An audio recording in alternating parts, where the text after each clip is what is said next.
Now we're going to try the Superclean foam.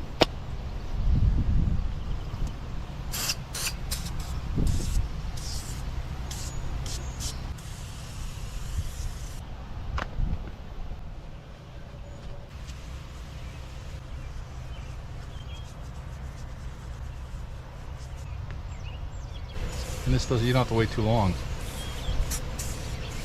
with this. I think it looks pretty decent. This machine's got a fair amount of grease that needs to be removed from it.